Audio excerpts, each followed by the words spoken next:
Teman-teman, sebelumnya saya mohon maaf karena tadi ada kesalahan teknis. Mungkin kita bisa menunggu teman-teman yang lainnya untuk bisa join ya. Sekitar 5 menit, apakah boleh atau mungkin mau dikurangi waktunya? Teman-teman dan kakak-kakak, bagaimana?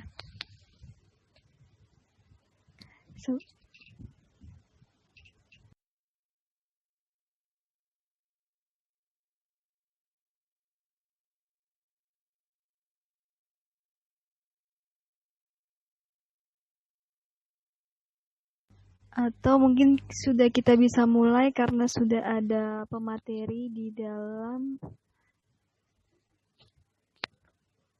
Bagaimana Kak Safira? Boleh dilanjutin, Pinsky? Iya Kak, ini saya yang tampilkan PPT kakak atau kakak? Aku aja deh kayaknya. Baik Kak. Oke, aku coba share screen dulu ya.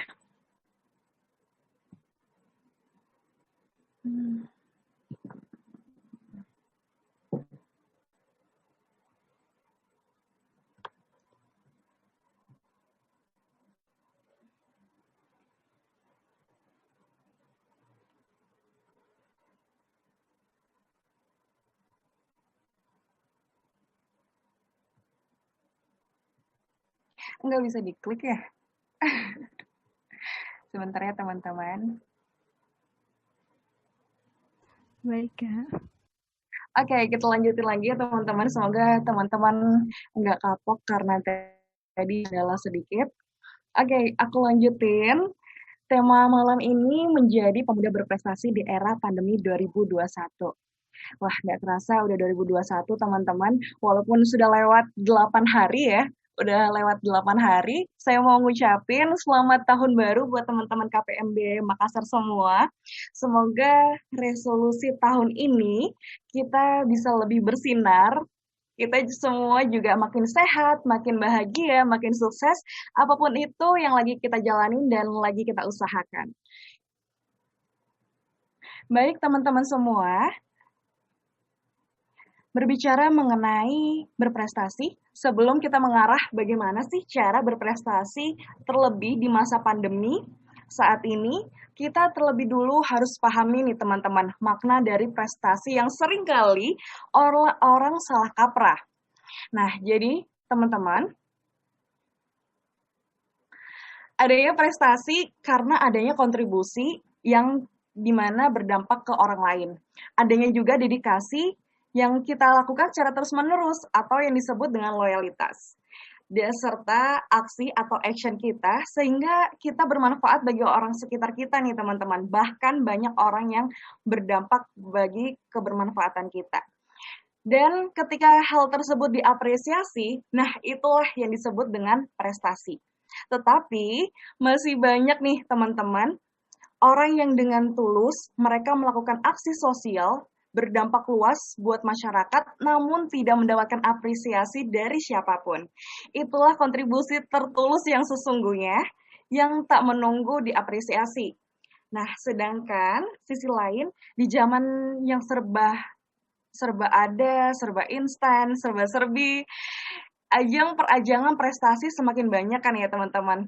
Jadi kalau dulu mungkin kita kilas balik beberapa tahun yang lalu mungkin ajang perajangan atau lomba perlombaan itu hanya beberapa, hanya kisaran beberapa dan itu informasinya tidak masuk dalam jangkauan masyarakat gitu. Nah sekarang adanya media sosial juga terjangkau semuanya, jadi kita bisa memilih dan kita memiliki kesempatan yang sama untuk bisa ikut langsung dalam lomba perlombaan, ajang perajangan, ataupun yang lainnya yang bisa meraih prestasi kita. Teman-teman, kita mempunyai kesempatan yang sama, tetapi banyak orang yang juara dalam perajangan, setelah menang, baru memikirkan nih, kontribusi apa yang bisa saya lakukan ya. atau mungkin yang saat ini kita sering kenal demi konten, yang dimana setelah mereka menang, setelah mereka juara, mereka harus memikirkan kontribusi apa yang harus saya lakukan, dedikasi apa yang harus saya lakukan, atau action apa nih yang harus saya buat sehingga uh, gelar atau kejuaraan saya atau mungkin kemenangan saya ini bisa bermanfaat bagi masyarakat gitu. Nah, alhasil nih teman-teman, yang ada bukan kontribusi terlebih dahulu, lalu apresiasi. Tetapi yang ada malah apresiasi terlebih dahulu, baru adanya kontribusi, dedikasi, dan juga action. Nah, begitulah banyaknya ajang perajangan yang beberapa kali yang pernah saya ikuti, yang menjadi pertanyaan besar itu adalah, apa yang akan kamu lakukan, apa yang bisa kamu lakukan yang berdampak bagi masyarakat jika kamu terpilih, seperti itu. Bukan bukan justru apa yang sudah kamu lakukan, apa yang sudah kalian lakukan sehingga kamu pantas mendapatkan prestasi tersebut. Nah, ini yang menjadi poin dan pertanyaan kita selama ini, karena saat ini prestasi masih seringkali disalah kaprain, bahwasanya orang perlu apresiasi terlebih dahulu, kemudian baru mereka akan melakukan kontribusinya, dedikasinya, dan juga actionnya. Nah, dipastikan hal tersebut bukan kontribusi yang tulus nih teman-teman, karena setelah terlepas dari gelarnya atau banyak nih teman-teman seperti duta wisata atau mungkin duta-duta yang lain atau model permodelan dan lainnya. Nah, ketika mereka lepas atau lengser dari gelar kejuaraannya, nah akan pudar juga nih semangatnya dan tidak produktif lagi, sehingga yang menjadi poinnya di sini adalah saat ini kita harus berkontribusi dengan tulus terlebih dahulu teman-teman. Jadi lebih baik kita menyiapkan diri, kemudian kita melihat peluang dan kesempatan, barulah kita berkesempatan untuk mengikuti hal tersebut untuk kita bisa mencapai suatu pencapaian atau prestasi gitu. Jadi jangan menunggu ada kesempatan terlebih dahulu baru kita menyiapkan diri kita nih gitu. Seperti itu. Oke, teman-teman, kita lanjut. Selanjutnya, bagaimana nih cara kita bisa berprestasi? Kira-kira teman-teman di sini ada yang mungkin pasti banyak banget nih prestasi-prestasinya dari KPMB Makassar nih.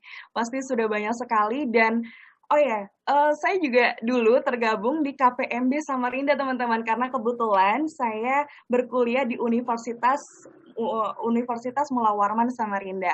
Nah, yang saya menjadi salut dan sampai saat ini saya masih ingat, waktu itu saya pernah mengikuti Duta Pendidikan Anti Korupsi, yang dimana pada saat saya tingkat nasional, saya mewakili Provinsi Kalimantan Timur dari Kota Balikpapan, dan acara tersebut diselenggarakan di Makassar, di Universitas Negeri Makassar kalau nggak salah ya. Nah itu, nah ternyata teman-teman KPMB juga antusias sekali tuh KPMB Makassar untuk turut hadir. Itu luar biasa sekali dan mungkin saya cuma mengucapkannya lewat WhatsApp ya untuk beberapa orang aja. Jadi buat sekarang saya juga ngucapin terima kasih karena kekompakan kalian. Jadi bukan hanya sesama KPMB Makassar aja kompaknya, tetapi juga sesama KPMB se-Nusantara kali ya. Jadi tetap produktif teman-teman, tetap aktif dan juga tetap kompak gitu ya. Pastinya di dalam internal KPMB banyak banget masalah gitu kan, karena banyak otak pasti banyak sekali nih opini-opini yang muncul, banyak saran dan pastinya banyak gonjang-ganjingnya.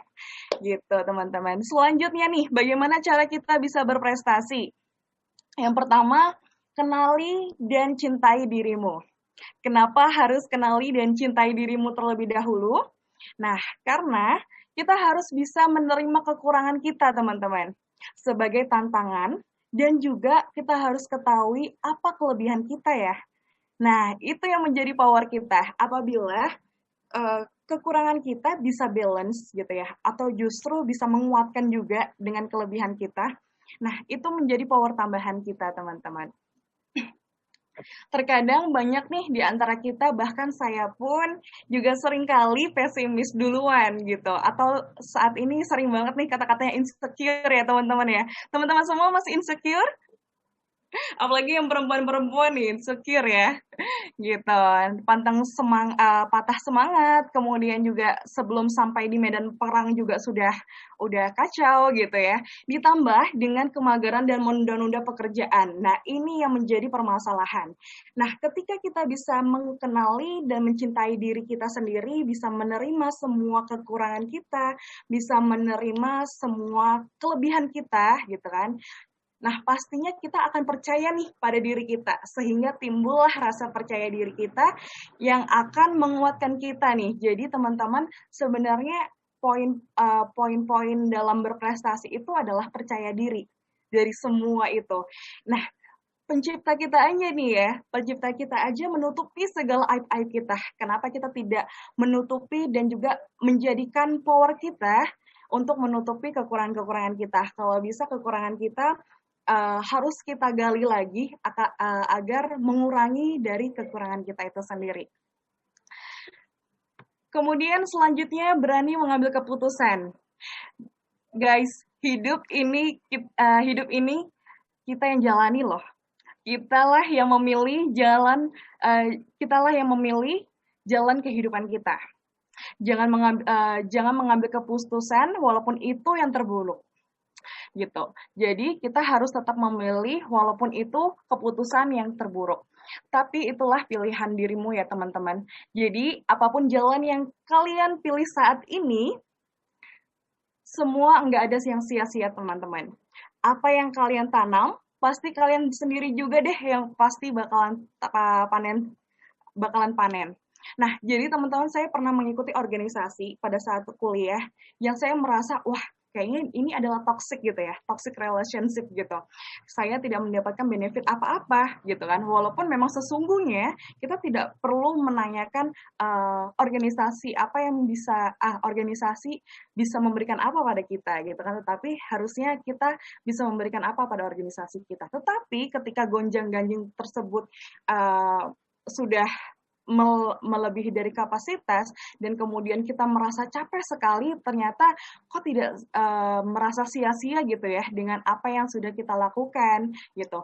Nah, percayalah cepat atau tidak kita bakalan panen walaupun tidak di organisasi itu. Kita bakalan mendapatkan kesempatan, kita bakalan mendapatkan pengalaman yang banyak dan kita bisa panen segala hasilnya walaupun tidak di organisasi itu. Jadi teman-teman dalam hidup kita tidak boleh mempertanyakan kalau di organisasi ini kita bisa mendapatkan apa ya gitu, atau enggak wah kayaknya ini nggak bermanfaat nih bagi aku nih gitu kan, bagi saya. Nah jadi teman-teman kita tetap harus jalani gitu kan, harus ikhlas dan tulus menjalani organisasi apapun yang kita jalani pastinya berdampak besar bagi kita. Setidaknya nih teman-teman, pasti teman-teman mendapatkan kemanfaatan seperti public speaking, kemudian kepedulian dengan teman-teman, kemudian banyak pengalaman-pengalaman dan juga relasi pastinya ya kan. Nah relasi itu banyak sekali gitu. Dan salah satunya juga pada saat saya tergabung dalam KPMB, itu banyak sekali relasi-relasi bahkan public figure yang ada di Kalimantan Timur itu bisa kita jangkau teman-teman gitu. Nah dengan demikian teman-teman jangan patah semangat gitu ya, jangan patah semangat, tetaplah berani mengambil keputusan dan juga pastinya tetap produktif dan inovatif. Ini yang selanjutnya yaitu produktif dan inovatif. Nah, kenapa kita harus tetap produktif dan inovatif gitu? Banyak sekali di media sosial kita lihat teman-teman kita story-nya banyak nih ya teman-teman. Wah, ini benar-benar produktif atau demi konten nih gitu kan. Nah, pastikan walaupun kita dicap seperti apapun gitu kan, yang tahu niat baik kita adalah diri kita. Yang tahu tujuan hidup kita juga diri kita gitu. Nah, jadi pastikan kita untuk tetap produktif. Apa sih bedanya sibuk dengan produktif? Nah, jadi kalau produktif itu adalah kita menghasilkan sesuatu, teman-teman. Entah sebuah karya, entah sebuah kepuasan. Misalnya kita membuat event yang sukses pun itu adalah sebuah hal yang produktif seperti itu. Dan inovatif. Dengan inovasi-inovasi teman-teman, bahkan kalau misalnya kita berorganisasi banyak kepala, otomatis kreativitas dan juga inovasi teman-teman pasti makin banyak gitu. Jadi pastikan teman-teman banyak belajar dari teman-teman sekelilingnya gitu. Jadi jangan cepat puas, kemudian jangan cepat putus asa gitu ya. Walaupun kita gagal, coba lagi seperti itu. Kemudian selanjutnya, perbanyak pengalaman dan juga relasi. Tadi udah saya sampaikan juga. Semakin banyak pengalaman, semakin banyak juga teman-teman relasi. Rezeki kita itu bukan cuma sebuah materi atau finansial ya teman-teman, tetapi rezeki itu juga berupa teman-teman yang baik, teman-teman yang banyak, yang aktif, yang produktif, kemudian yang bermanfaat bagi kita. Ketika kita susah dan sedih dan sakit, itu selalu ada untuk kita. Itu teman-teman. Dan bahkan kalau misalnya kita tergabung dalam organisasi tuh, seperti mungkin Badan Eksekutif Mahasiswa, BEM, terus kemudian organisasi-organisasi lain, internal maupun eksternal kampus. Nah, pasti banyak sekali kita mendapatkan informasi-informasi yang bermanfaat. Seperti halnya informasi beasiswa, kemudian informasi mengenai seminar-seminar gitu kan. Nah, saya sering kali pada saat kuliah itu hampir setiap hari ikut seminar-seminar. Jadi alasannya yang pertama bukan karena materinya ya teman-teman, walaupun tidak tentang public speaking atau tidak tentang hukum atau tidak yang cocok dengan saya tetap ikuti. Alasannya yang pertama, saya pasti melihat bagaimana cara MC, moderator, dan pembicara berbicara gitu. Bagaimana sih caranya bikin audiens itu tertarik dan tidak membosankan, itu amat susah teman-teman gitu ya. Terus kemudian bagaimana mereka mendekorasi sedemikian rupa acara gitu ya. Pastinya itu sulit sekali ya. Dan yang terakhir pastinya karena konsumsi kan teman-teman. Gitu. Jadi biar makan gratis. Gitu. Kemudian selanjutnya nih, bersyukur tanpa mengeluh. Nah, ini saya banyak belajar di tahun 2020. Teman-teman saya, bahkan saya pun juga seringkali mungkin kita tanpa sadar ataupun sadar, kita tetap mengeluh gitu ya.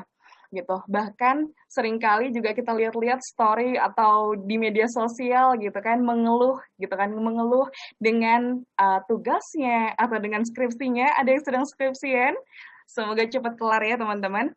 Nah, jadi teman-teman ternyata semua yang kita ucapkan itu bakalan berdampak banyak bagi kehidupan kita. Bahkan yang tidak menjadi target saya, yang tidak menjadi impian saya, pernah saya ucap sekali, ternyata terwujud gitu. Jadi kita harus hati-hati dengan ucapan kita gitu. Bahkan dalam hati pun mungkin pencipta kita, Allah Subhanahu wa Ta'ala, itu juga bakal mendengar kita gitu. Jadi teman-teman kurangin mengeluhnya, perbanyak bersyukurnya gitu. Seperti kita bersyukur bisa bernafas, kita bisa hidup hingga hari ini, kita punya teman-teman yang baik sekali seperti teman-teman KPMB gitu. Kemudian dengan teman-teman di sekeliling kita, keluarga kita, dan sebagainya. Kita harus banyak bersyukur gitu. Kalau kita mengeluh, selalu melihat ke atas gitu kan, tapi lupa melihat ke bawah gitu kan, itu pastinya kita bakalan tidak puas dengan diri kita, atau mungkin kita lebih sering melihat rumput tetangga lebih hijau. Nah, jadi saya pernah baca satu buku tentang rumput tetangga lebih hijau, teman-teman. Nah, jadi rumput tetangga lebih hijau. Kenapa sih kita sering banget melihat rumput tetangga lebih hijau? Sedangkan tanpa sadar kita rumput kita sendiri nih, kehidupan kita sendiri ini jauh lebih hijau dibandingkan tetangga kita.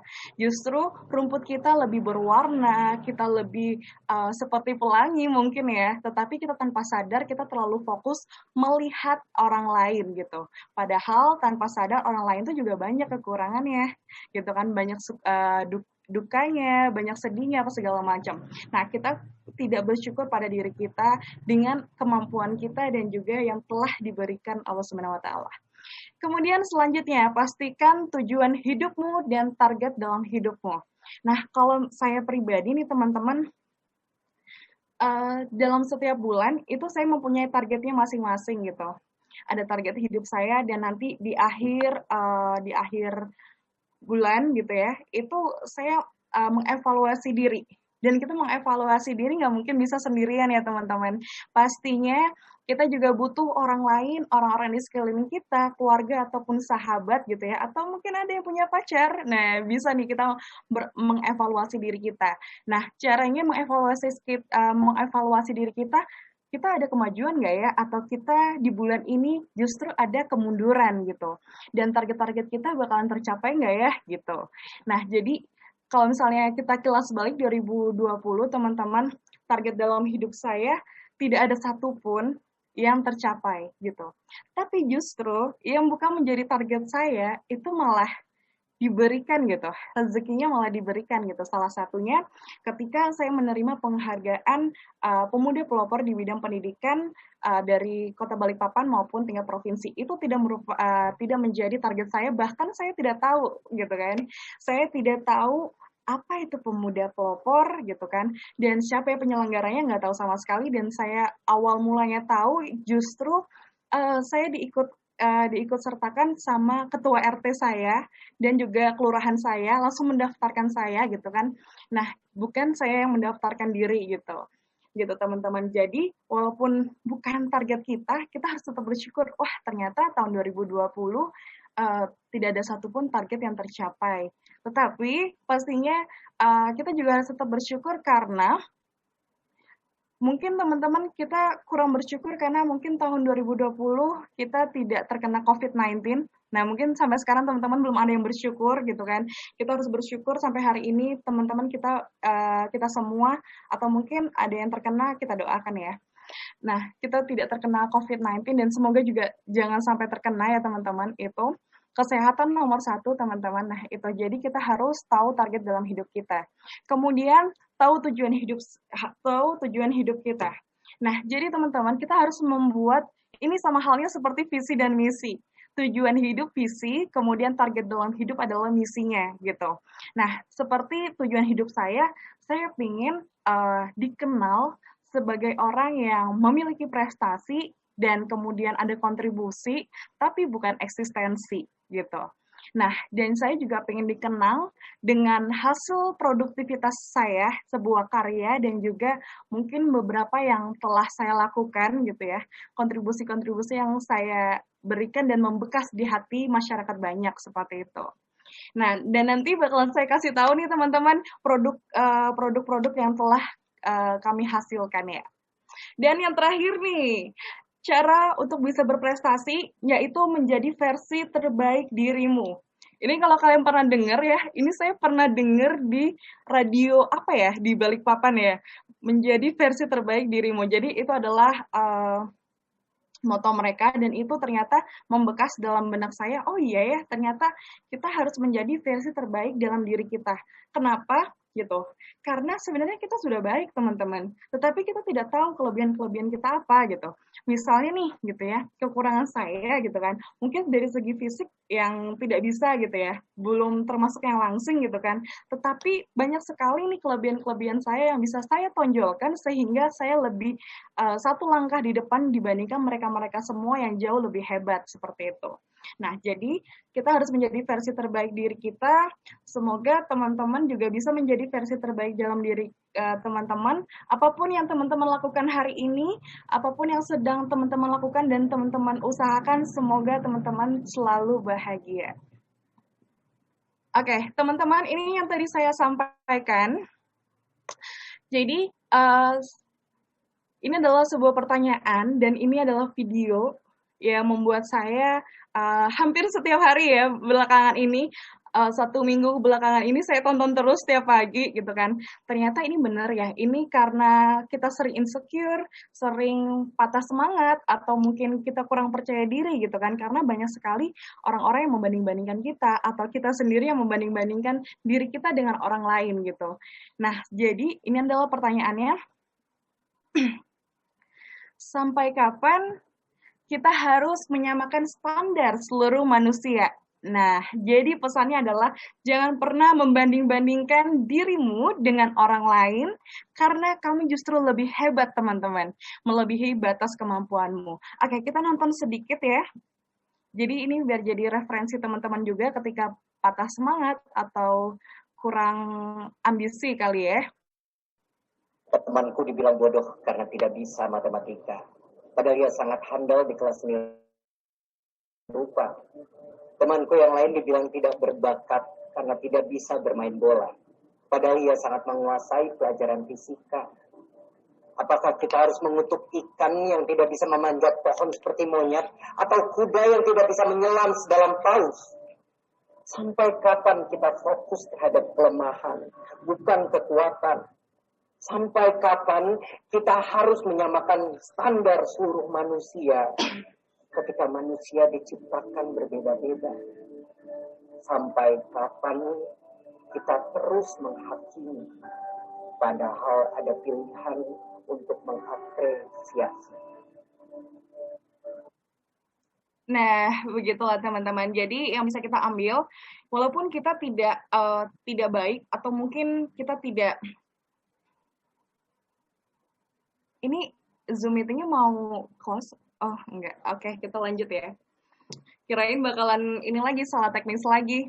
Oke, kita lanjutin ya teman-teman. Nah, jadi di video ini kita bisa mengambil kesimpulan bahwa kita tidak bisa menjadi multitasking yang sesungguhnya, multi talent yang sesungguhnya, karena pasti kita mempunyai kekurangan-kekurangan gitu.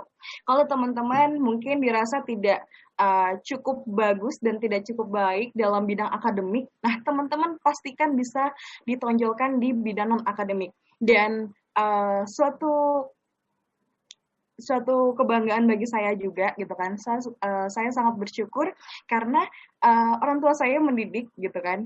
Orang tua saya tidak pernah menanyakan sekalipun bagaimana raport saya, kemudian bagaimana nilai kuliah saya, sekolah saya gitu kan. Kemudian ada tugas atau enggak gitu kan, bisa atau enggak gitu. Bahkan orang tua saya juga nggak tahu gitu kan. Saya pelajaran apa saja yang saya tidak bisa gitu.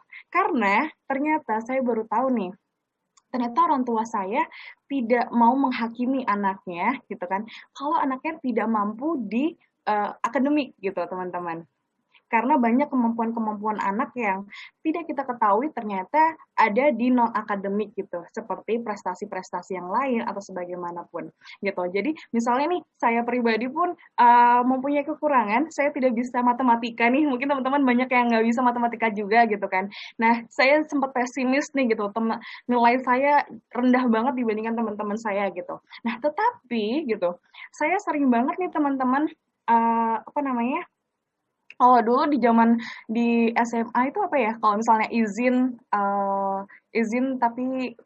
tapi nggak izin gitu, izin buat lomba gitu teman-teman, gitu, izin berlomba untuk beberapa kali gitu. Hampir sering saya tidak berada di kelas gitu untuk lomba. Nah di situ saya melihat, wah ternyata saya tidak bisa di bidang akademik, berarti ini adalah kekurangan saya gitu kan. Saya tidak bisa matematika, saya tidak bisa fisika ataupun yang berbau IPA, dan otomatis saya harus memilih kuliah yang tidak ada bau-baunya dengan IPA seperti itu gitu. Dan kemudian saya tonjolkan di bidang non akademik gitu. Saya suka apa gitu. Nah, begitu juga dengan teman-teman. Jadi teman-teman, kita tidak bisa menyamakan semua standar manusia gitu. Nah, kita nggak mungkin bisa nih nyuruh ikan untuk bisa berlari ataupun bisa terbang, nggak mungkin kan gitu. Dan saya pun juga demikian gitu. Kalau saya tidak bisa matematika, tidak mungkin juga saya menghafal rumus-rumusnya atau bahkan menghitung dengan cepat seperti itu kalau tidak pakai kalkulator gitu teman-teman. Dan saya juga melihat nih dengan mungkin teman-teman bisa lihat di bajunya nih, ini menarik juga nih teman-teman, berikan aku panggung maka takkan ku beri tanggung. Nah jadi ini adalah bentuk totalitas, dan ini juga menjadi pesan buat teman-teman semua, ketika teman-teman diberi kesempatan oleh siapapun gitu kan, di dalam kondisi apapun, teman-teman tidak boleh memberikan tanggung gitu teman-teman. Jangan sampai setengah-setengah gitu mengerjakan segala sesuatunya. Ketika teman-teman diberi kesempatan untuk mengisi acara, atau mungkin teman-teman menjadi moderator ataupun menjadi apapun di sebuah acara, teman-teman maksimalkan momen itu, karena momen itu pasti bakalan bersejarah bagi kehidupan kalian. Pasti banyak pengalaman-pengalaman dan juga yang menjadi hal menarik gitu ya, yang bisa bermanfaat di kemudian hari buat teman-teman. Oke, selanjutnya, nah dari tadi teman-teman kita udah kita jelaskan ada 6 unsur bagaimana sih teman-teman bisa berprestasi ala saya pribadi. Nah, dari 6 unsur tersebut sudah saya terapkan, sehingga pencapaian-pencapaian saya pun juga alhamdulillah tercapai, dan ini adalah juga bentuk dari sebuah kontribusi yang telah saya lakukan gitu. Saya tidak pernah, ini ada beberapa kalau nggak salah ya teman-teman, ada beberapa ajang perajangan. Nah, ajang perajangan tidak semua saya ikuti gitu ya, karena menurut saya apa yang sudah saya lakukan barulah saya ikut untuk ajang tersebut gitu. Tetapi ketika saya tidak berkesinambungan dengan passion saya, tidak berkesinambungan dengan jiwa sosial saya atau aksi sosial saya tidak akan ikut gitu. Nah, dan juga ada beberapa, salah satunya yang belakangan ini dan yang menjadi sebuah pencapaian di tahun 2020, yaitu menjadi pemuda pelopor bidang pendidikan Kota Balikpapan dan juga Provinsi Kalimantan Timur. Nah, nanti saya bakalan perkenalkan juga kepeloporan saya di bidang pendidikan. Baik teman-teman, ini adalah kepeloporan saya di bidang pendidikan, yaitu bernama Buka Buku. Buka Buku ini merupakan teras baca, tetapi tidak hanya teras baca saja, tetapi juga ada beberapa proyek-proyek sosial saya yang fokus kepada 2 hal gitu. Sebelum ke fokusannya, kita terlebih dahulu akan saya informasikan mengenai pembentukan Buka Buku ini. Awal mulanya nih teman-teman dibentuk pada tanggal 18 Februari tahun 2017 yang bertepatan di Kota Samarinda, dan awal mulanya itu adalah saya melihat ternyata di daerah kos-kosan saya gitu, itu banyak sekali pada sore hari anak-anak yang simpang siur jalan gitu kan, tetapi mereka masih lolo gitu. Mereka mencari permainan, mereka mencari aktivitas pada sore hari, tetapi tidak ada teman-temannya gitu kan. Jadi individual saja seperti itu. Karena kita ketahui ternyata aktivitas anak-anak itu lebih banyak hanya di sekolah teman-teman, dan itu mereka tidak puas hanya di sekolah, dan mereka butuh ruang dan tempat atau wadah gitu untuk mereka beraktivitas, terutama untuk bonding dengan tetangga-tetangganya nih, anak-anak tetangga seperti itu. Dan kemudian alasan yang kedua, waktu itu saya pernah ikut tergabung pada saat di KPMB Samarinda untuk ikut langsung mengajar di sebelah asrama Asmaba. Di sebelah Asmaba itu kita setiap hari saya lupa gitu.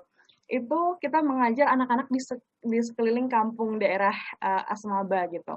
Nah, dari situ saya berpikir, wah, dari Asmaba aja bisa menghasilkan pendidikan anak untuk lebih baik lagi. Nah, jadi pada saat itu kita mengajarkan ke anak-anak bukan hanya mengajarkan materi yang standar gitu kan, tetapi kita juga membantu anak-anak untuk pengerjaan PR-nya mereka gitu, pekerjaan rumah dari sekolah gitu ya, PR-nya mereka dari sekolah gitu. Ternyata pada saat saya dan teman-teman Buka Buku berpikir, oh iya ya, ternyata benar juga nih teman-teman. Kalau kita pikir-pikir kembali nih teman-teman, kalau misalnya PR nih, mereka kesulitan, kemudian ada masalah dan tidak bisa menjawab PR-PR yang diberikan oleh gurunya, nah pasti mereka larinya ke siapa yang terdekat? Pastinya orang tua, gitu kan? Karena keluarga terdekat yaitu orang tuanya mereka. Nah, tetapi tidak semua orang tua mendapatkan pendidikan yang sama dengan anaknya, gitu kan? Atau justru tidak memahami kurikulum yang sudah berlaku di masa saat ini ya teman-teman, seperti itu. Nah, otomatis kitalah yang anak muda yang mungkin masih menyangkut nih kurikulum anak SD, SMP, SMA yang kita bisa membantu. Nah, otomatis jadi saya bersama teman-teman Asmaba kemudian mengajar anak-anak dengan membantu PR tersebut. Nah, dari situlah saya mendedikasikan bersama teman-teman kampus saya bagaimana untuk menggerakkan hal tersebut kembali gitu kan, tetapi tempatnya adalah di Suwandi gitu, di Jalan Suwandi, Kota Samarinda. Dan selanjutnya selama 2017 dan kemudian saya sempat vakum 1 tahun pada saat pengerjaan skripsi bersama teman-teman, dan kemudian selanjutnya kita lanjutkan di Kota Balikpapan. Awal mulanya tahun 2020 Januari awal kemarin kita mulai untuk memulai dari nol kembali gitu dengan adanya teras baca. Nah, teras baca saya fokus kepada 2 hal, yaitu budaya literasi dan pendidikan anti korupsi. Nah, jadi tidak hanya budaya literasi saja yang kita ajarkan, tetapi juga pendidikan anti korupsinya. Nah, terkait budaya literasi ini teman-teman, mungkin teman-teman belum banyak yang ketahui, bahwasanya penelitian yang dilakukan oleh Central Connecticut State University terkait minat baca, Indonesia saat ini, negara kita, berada di urutan ke-60 dari 61 negara, hanya setingkat dengan Botswana. Artinya saat ini minat baca masyarakat Indonesia masih rendah, teman-teman. Bahkan angka melek huruf di Indonesia tidak sebanding dengan kenaikan angka minat baca di Indonesia gitu. Jadi banyak yang sudah bisa melihat huruf, udah melek dengan huruf, tetapi mereka belum mampu untuk minat akan membaca hal tersebut. Nah, selanjutnya teman-teman, selain budaya literasi, pastinya juga kita memberikan edukasi mengenai pendidikan anti korupsi. Karena korupsi kita ketahui sekali bahwasanya korupsi adalah kejahatan yang luar biasa, teman-teman, atau extraordinary crime. Nah, sesuai dengan indeks persepsi korupsi Indonesia ada di skor 40, teman-teman. Kalau belakangan ini mungkin udah naik ya skornya gitu, dan rankingnya sudah menurun. Ranking ke 85 negara, sehingga perlu adanya pencegahan pada generasi muda sebagai penerus bangsa.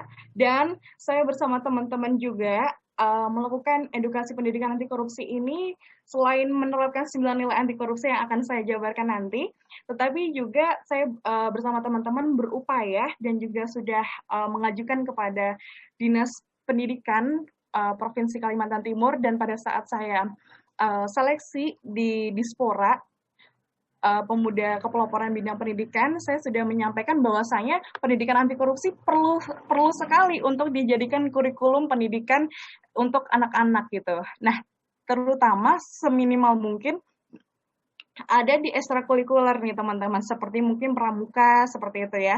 Jadi tidak hanya pendidikan anti korupsi ini hanya ada di pelajaran PKN atau PPKN, yang dimana itu hanya menjabarkan definisi atau teori semata, tetapi tidak ada actionnya seperti itu. Nah, ini yang tadi saya sampaikan, teman-teman. Ini adalah 9 nilai anti korupsi yang saya terapkan bersama teman-teman saya untuk menjalankan teras baca yang bernama Buka Buku.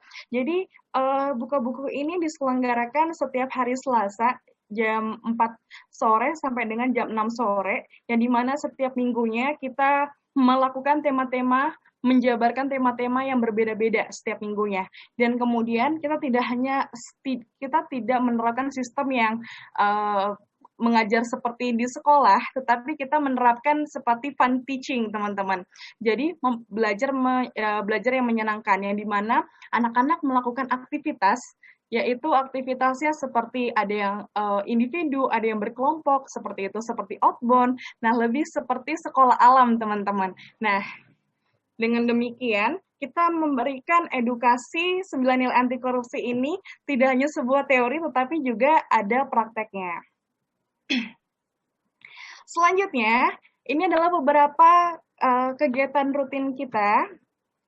Salah satunya kampanye kantin kejujuran di sekolah, yaitu telah kita lakukan kampanye kantin kejujuran di 3 sekolah menengah di Kota Balikpapan, yaitu di SMP Negeri 6 Balikpapan, SMA Negeri 2 Balikpapan, dan SMP 22 Balikpapan. Nah, hal tersebut upaya membiasakan jiwa siswa jujur, mandiri, dan bertanggung jawab. Nah, tetapi teman-teman tidak hanya sampai di sini kampanyenya gitu. Telah kita lakukan survei juga dan ada pengawasannya gitu. Ternyata kantin kejujuran ini hanya bertahan 1 sampai 2 tahun aja teman-teman di sekolah-sekolah dan sekarang bahkan di Kota Balikpapan hampir minim dan tidak ada sama sekali gitu kantin kejujuran gitu. Yang pertama karena pastinya belum ada kejujuran dan evaluasi dari sekolahnya pun juga kurang tegas ya teman-teman walaupun ada CCTV, kemudian udah disediakan pengembalian dan juga angsuran gitu ya, angsurannya udah dikembalikan dan juga eksistensi dari kantin kejujurannya ini kurang eksistensi teman-teman. Ternyata kalah saing dengan kantin biasa dan juga koperasi gitu. Walaupun harganya lebih murah nih kantin kejujuran, tetapi ya seperti itu teman-teman. Jadi ketika kita melakukan sebuah usaha atau perjuangan pasti tidak membuahkan hasil yang baik terus gitu. Pastinya bakalan ada suka dukanya gitu. Selanjutnya ini saya melakukan sosial eksperimen yang dimana kami melakukan sosial eksperimen di seluruh mall yang ada di Kota Balikpapan, terkecuali Living Plaza karena baru-baru aja ya munculnya ya, gitu baru-baru hadir Living Plaza. Nah, jadi seluruh mall yang ada di Balikpapan telah kita lakukan sosial eksperimen dengan cara pura-pura menjatuhkan dompet sehingga terlihat nih kepedulian dan juga kejujuran masyarakat Kota Balikpapan. Terlebih dompet merupakan barang berharga kan ya teman-teman. Hal ini upaya mengedukasi nilai-nilai anti korupsi. Oke, boleh kita lihat. Ini sudah saya edit biar lebih cepat. Oh, tidak ada suaranya ya?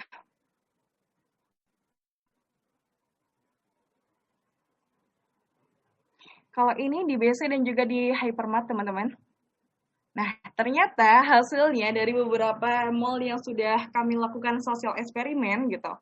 Dan hanya mall Rapak Ramayana gitu. Rapak Ramayana yang kurang jujur teman-teman karena ya pasti peluang kan ya dan di situ ada pasar juga gitu kan mungkin orang-orangnya juga orang-orang yang mungkin pengetahuannya kurang gitu kan jadi di pasar Rapak itu dompet itu diambil dan sudah kita berikan strategi bahwa dompet itu kosong uangnya gitu tetapi tetap diambil dompetnya gitu jadi kepedulian masyarakat Kota Balikpapan sangat peduli sangat care dengan orang yang kehilangan barang, yang kejatuhan barang gitu kan, tetapi kejujurannya hanya kurang sedikit karena ada di Rapak Ramayana aja. Baik, ini selanjutnya yaitu yang tadi saya katakan fun teaching. Nah, untuk yang di sebelah bawah itu adalah di teras baca saya. Dan yang lainnya itu ada di sekolah alam dan juga ada di beberapa panti asuhan, teman-teman. Ini adalah pada saat kita memulai teras baca yang ada di Kota Balikpapan. Kita tidak langsung membuat teras baca yang ada di rumah masing-masing, tetapi kita mulai dari lingkungan-lingkungan panti asuhan, sekolah-sekolah alam, dan orang-orang yang berada di daerah Manggar gitu ya, daerah Manggar. Oke, saya percepat aja. Ini selanjutnya mendongeng. Kita juga mendongeng dengan tema-tema yang pastinya menarik, teman-teman, gitu. Dan kita selalu menghadirkan orang-orang yang berbeda-beda dengan narasumber yang berbeda-beda. Dan pastinya tetap menerapkan tema yaitu 9 nilai anti korupsi, gitu, teman-teman. Jadi saat ini nih, teman-teman, ketika awal mula saya mendirikan teras baca di depan teras rumah saya, gitu. Nah, itu saya udah mengatakan jam 4 sore. Ternyata mereka setengah 4 pun udah datang nih, teman-teman. Jadi bukan on time lagi, tapi udah duluan ada gitu. Jadi malah justru sayangnya baru keluarnya itu jam 4 gitu. Oke, selanjutnya. Selain mendongeng ini juga, teman-teman. Wah, di sini hujan nih, teman-teman, di Balikpapan.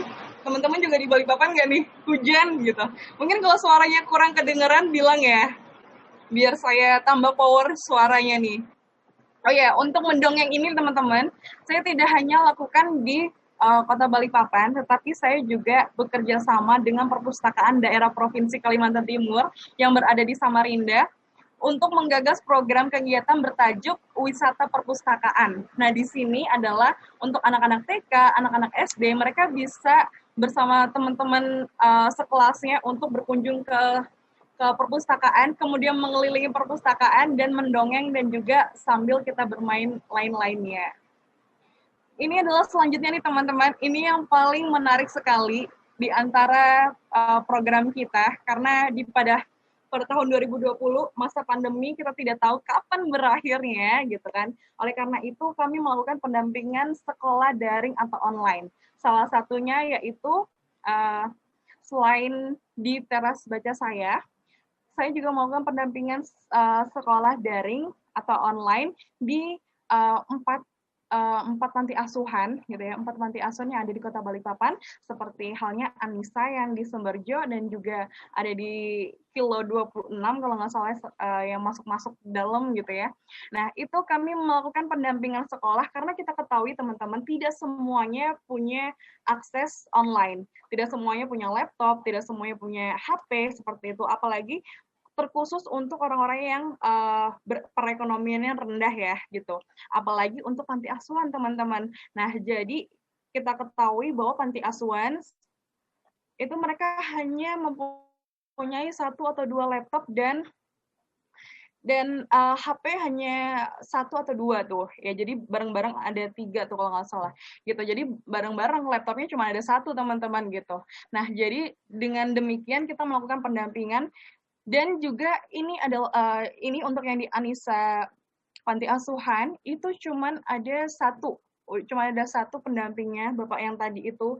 Jadi pastinya mereka akan kalang kabut ya, bapaknya pasti kalang kabut dengan hadirnya kita. Ya mungkin sedikit mengobati atau sedikit meringankan gitu ya beban dari bapak panti asuhan dan juga membantu dari teman-teman yang ada di panti asuhan. Baik, selanjutnya ruang baca publik. Salah satunya teras baca yang ada di teras saya dan saat ini juga telah disupport dengan kelurahan dan juga warga-warga yang ada di sini. Bahkan kita ingin mengajukan untuk teras bacanya untuk lebih diperluas lagi kawasannya gitu karena saat ini teman-teman kalau kita ketahui bersama kalau kita perlu teman-teman ketahui teras baca yang ada di teras rumah saya itu kisaran 42 anak gitu kan. Dan itu teras bacanya sudah tidak cukup, teman-teman. Apalagi dempet-dempetan gitu. Terus yang menjadi kendala saat ini pada masa pandemi yaitu saya harus memutar otak nih teman-teman. Bagaimana caranya mengedukasi dengan sistem kerja kelompok gitu ya, dengan sistem berkelompok, outbound dan segala macam, tetapi tidak saling menyentuh gitu. Jadi tidak bersentuhan dan tetap mematuhi protokol kesehatan. Ini adalah ruang publik, teman-teman. Pasti teman-teman sering banget lihat gitu ya, seperti gembel gitu kan, gemar belajar ya kan, ada di Taman 3 Generasi, kemudian jadi ada beberapa teman-teman saya, kemudian ada yang di Sumberjo, itu namanya apa ya, Kawaca gitu kan, Kawaca itu juga. Nah, dengan demikian, nah ini adalah teras baca saya. Nah, jadi teman-teman, yang ingin saya sampaikan untuk ruang baca publik, nah ternyata sekarang tuh udah banyak sekali teman-teman ruang baca publik. Ada di kafe, bahkan ada di bandara, teman-teman, ada di mana-mana gitu. Jadi yang menjadi poinnya adalah ayo kita turut andil nih teman-teman mendukung ruang baca publik seperti teras baca yang ada di rumah-rumah. Kalau bisa teman-teman buat ya teras baca gitu atau mungkin ruang baca, pojok baca gitu di rumah yang masing-masing gitu. Jadi bukan hanya teman-teman yang bisa membaca atau bisa merilekskan diri sambil baca novel atau apapun itu, tetapi tamu-tamu yang datang juga bisa ikut nih. Jadi ada spot yang cakep gitu ya kan, selain membaca bisa juga foto-foto gitu. Terus juga ada lapak baca di beberapa taman kota yang ada di Kota Balikpapan dan perpustakaan mini yang tersedia di berbagai kafe. Sedangkan kalau kita kilas balik nih teman-teman, beberapa tahun yang lalu nih sangat jarang sekali nih ruang baca publik sehingga orang-orang tuh malas gitu. Orang-orang malas untuk membaca. Sedangkan kalau di luar negeri di mana-mana orang-orang malah seringnya membaca gitu, bahkan di kereta membaca, di mana-mana sambil jalan jalan kaki, mereka bawa buku gitu kan untuk membaca. Nah, sedangkan kalau kita dalam perjalanan pusing ya teman-teman ya. Jadi pada malas untuk membaca sambil jalan gitu ya, jalan kaki ataupun naik kendaraan. Kemudian selanjutnya ini adalah membuat karya pop-up buku. Nah, ini banyak pop-up buku yang beredar di pasaran, teman-teman. Hanya saja masih didominasi oleh karya impor. Jadi, negara kita masih impor karya-karya seperti pop-up buku ini. Oleh karena itu, perlu ditingkatkannya buatan lokal. Dan kami mencoba untuk membuat pop-up buku dengan bahan kreatif sederhana yang dibuat oleh anak-anak. Hal ini juga menjadi bahan belajar yang menyenangkan serta meningkatkan kemampuan kreativitas. Dan ini juga hasilnya dari anak-anak. Nah, selain itu juga ini mereka buat ini yang baru-baru ini nih. Nah, ini namanya juga scrapbook ya. Banyak banget sekarang yang jualan online scrapbook gitu kan. Dan ternyata gampang sekali teman-teman, dan kita bisa ajarkan kepada anak-anak, atau mungkin teman-teman sendiri bisa jual old shop nih scrapbook gitu kan untuk temannya atau untuk pacarnya. Nah, jadi dengan kreativitas mereka yang terasah, nah ketika mereka besar pasti mereka akan mengingat gitu kan, apa yang bisa saya lakukan, oh ternyata saya bisa bikin pop-up buku, saya bisa bikin scrapbook gitu kan, saya bisa bikin ini itu gitu kan. Jadi skill mereka juga pastinya akan bertambah. Selain itu teman-teman, selain pop-up buku, produk lainnya, nah selain untuk anak-anak, kita juga mengadakan workshop untuk ibu-ibu gitu kan, terutama untuk Dharma Wanita dan juga ibu-ibu kelurahan dan ibu-ibu tetangga-tetangga gitu kan, ya kan bunda-bunda. Nah, ini kita membuat kerajinan tangan berbahan kreatif sederhana, salah satunya yang mungkin teman-teman bisa langsung lihat. Ini belum ada dipasarkan dan kita belum berani mempasarkan teman-teman, baru untuk ini aja, apa namanya itu, TNI. Waktu itu ada TNI. Nah, ini adalah, nih teman-teman bisa lihat. Kalau misalnya teman-teman bisa nebak, ini kira-kira apa ya teman-teman? Ini bukan hanya sekedar kapal, tetapi ini adalah tempat buku teman-teman, rak buku yang bisa diisi sampai 5 sampai 7 buku gitu teman-teman.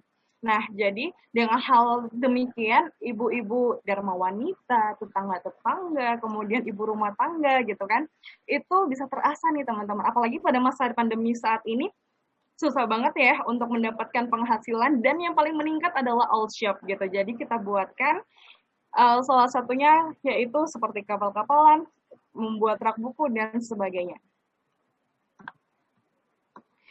Oke, ini yang terakhir adalah alamat dan juga nomor telepon atau Instagram. Kita bisa bincang-bincang lagi, bisa ngobrol-ngobrol seru-seruan. Jadi teman-teman bisa kunjungin juga kalau ada yang di Balikpapan setiap hari Selasa depan bisa kunjungin gitu. Kita seru-seruan bareng adik-adiknya ya. Itu aja yang bisa saya sampaikan. Mohon maaf kalau kepanjangan teman-teman. Oke, sekian dan terima kasih. If I can dream it, I can do it. Wassalamualaikum warahmatullahi wabarakatuh. Waalaikumsalam warahmatullahi wabarakatuh. Terima kasih Kak Safira atas materinya yang sangat luar biasa pada malam hari ini. Selanjutnya yaitu sesi yang kedua, yaitu tanya jawab pemateri dengan peserta. Dipersilakan kepada teman-teman yang ingin bertanya bisa menggunakan fitur raise hand dan juga bisa menulis pertanyaannya di kolom chat.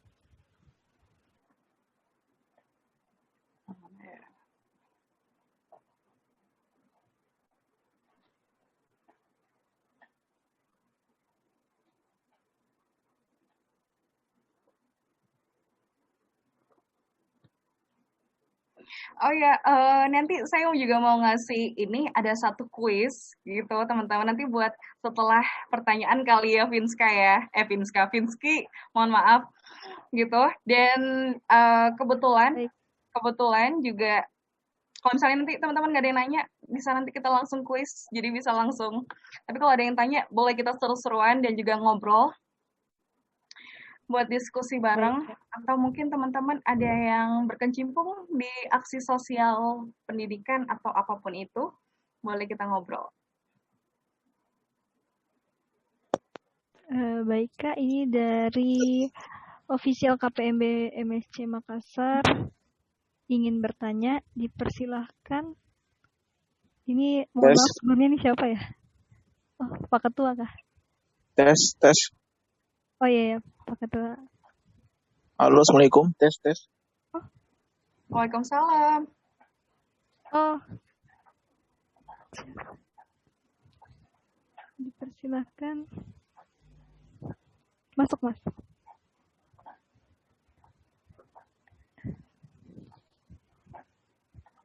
Halo.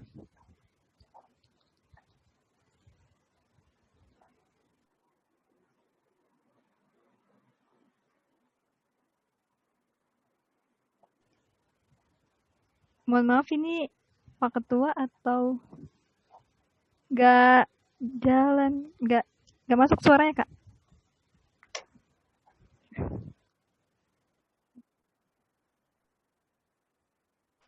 Masuk suaranya. Masuk Kak. Tadi.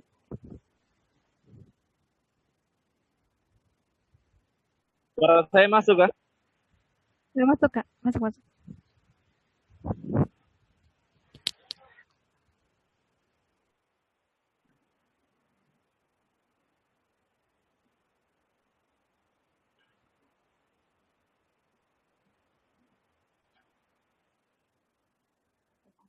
Cek suara Mas.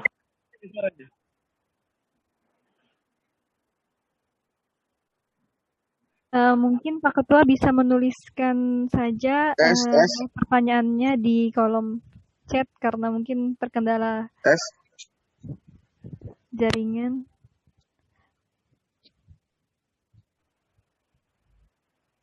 Karena lagi hujan nih Kak di Balikpapan. Tes. Masuk Kak. Masuk. Suaraku masuk Kak? Masuk Kak. Oh, sudah.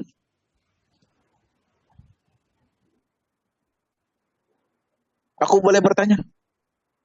Boleh banget. Boleh Kak, sambil sembari menunggu Pak Ketua.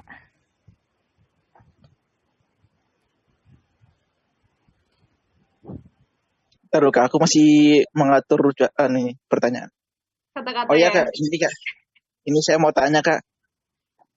Itu apa ya? Dasar pembuatan itu apa? Yang teras baja itu apa Kak? Maksudnya dasar yang bisa dasar yang mempelopori ini terbentuknya teras baja Kak?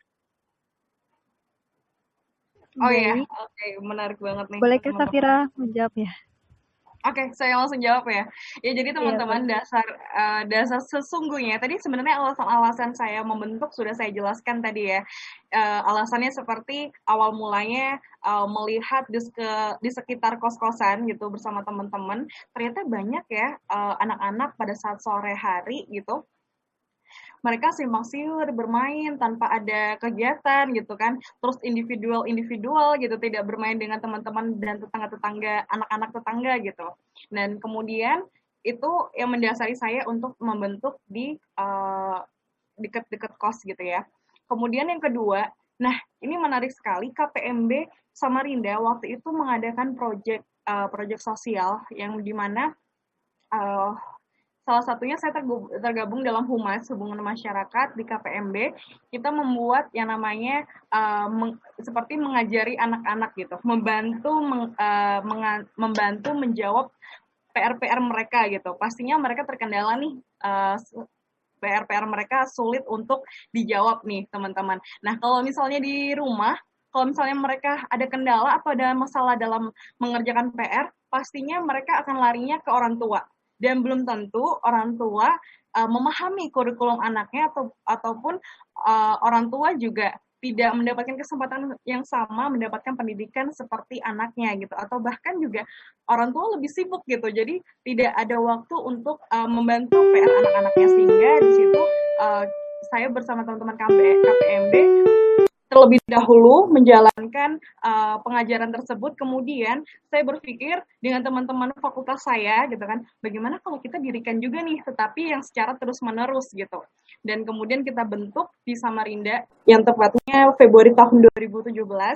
Kemudian saya lanjutkan di Kota Balikpapan, tapi karena merantau, teman-teman semua merantau dan saya di Kota Balikpapan, jadi saya mendirikan di Kota Balikpapan gitu. Tapi pada dasarnya sebenarnya saya menyukai isu mengenai anak dan juga perempuan gitu. Dan sebenarnya harapan terbesar saya, mimpi terbesar saya nih teman-teman, kalau teman-teman perlu tahu nih gitu ya, yaitu saya berharap itu menjadi Menteri Pemberdayaan Perempuan dan Perlindungan Anak Republik Indonesia. Gitu, tolong diaminkan semuanya. Siapa tahu di antara teman-teman yang ada di sini Amin. suatu saat ada yang menjadi presiden dan saya lah bawahannya gitu. Siapa tahu ya teman-teman, kita nggak pernah tahu suatu saat nanti. Nah, oleh karena itu pada saat saya dari SMA kuliah gitu, saya tertarik sekali tentang isu anak, kemudian isu tentang pemberdayaan perempuan gitu kan, apalagi kekerasan pada anak dan juga pada perempuan gitu. Itu sih yang menjadi dasar saya. Dan kemudian tentang pendidikan anti korupsi. Itu juga penting sekali teman-teman. Mungkin kalau misalnya seumuran teman-teman nih kuliah gitu kan, kalau misalnya teman-teman berpikir bahwa sebenarnya korupsi adalah korupsi-korupsi besar yang dibuat oleh para pejabat gitu, para aparatur negara atau pada pejabat-pejabat negara seperti itu. Nah, sebenarnya teman-teman, korupsi kecil itu juga terjadi nih pada lingkungan kita gitu.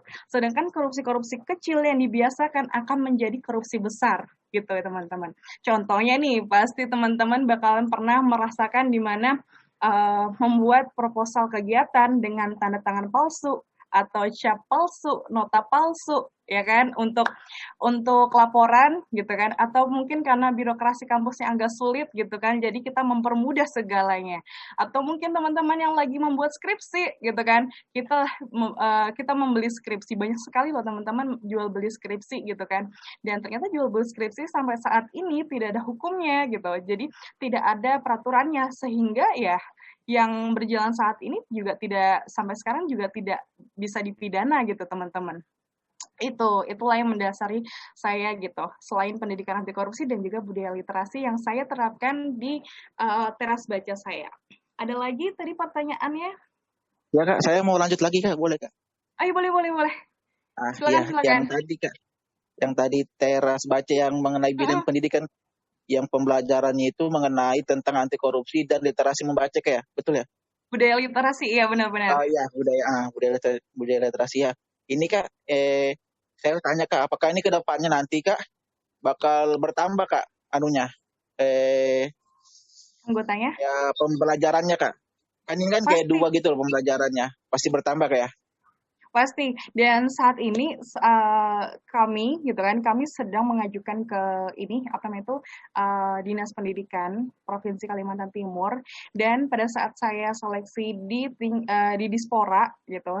Pada saat saya Dispora, saya mengajukan masukan yang berupa telah kita analisa gitu. Bahwa sebenarnya teman-teman ini hal menarik sekali, apalagi untuk teman-teman mahasiswa gitu ya, pendidikan anti korupsi. Nah, saya mengajukan bahwa pendidikan anti korupsi masuk dalam kurikulum pendidikan. Itu sangat penting sekali. Karena yang kita ketahui saat ini, pendidikan anti korupsi di sekolah-sekolah hanya berdasarkan di pendidikan kewarganegaraan, PKN atau PPKN gitu ya.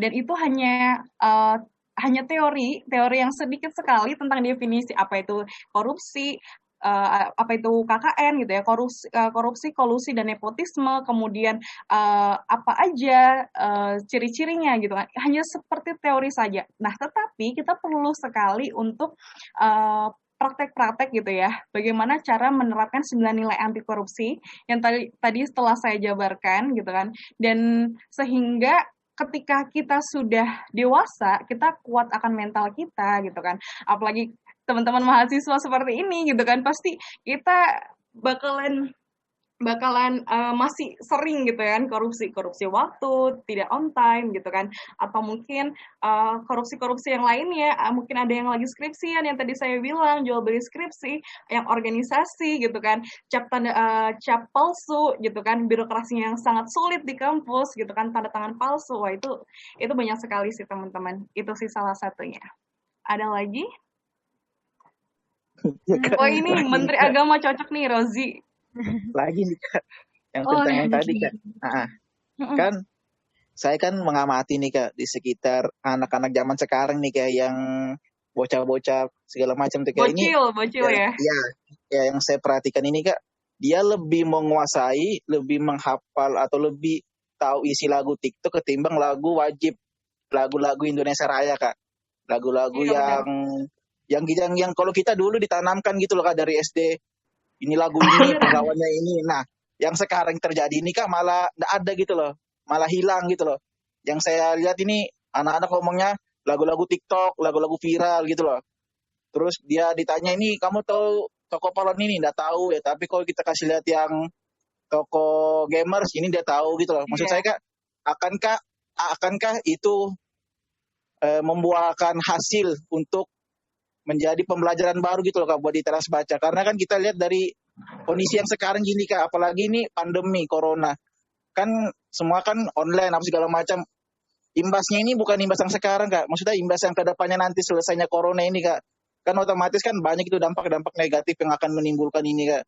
Jadi yang saya intinya itu apakah ada mempengaruhi gitu Kak pembelajaran baru dari ini yang pengalaman sekitar gitu loh Kak, yang dari bocil-bocil ini untuk memperbaiki dan menanamkan rasa patriotisme Kak di dalam tubuhnya Kak. Gitu loh maksud saya Kak. Dalam Kan tubuhnya kalau ya, iya, sanubarinya ya. ya Sanubari. kan kalau kita kan dari dulu dari TK ditanamkan gitu loh.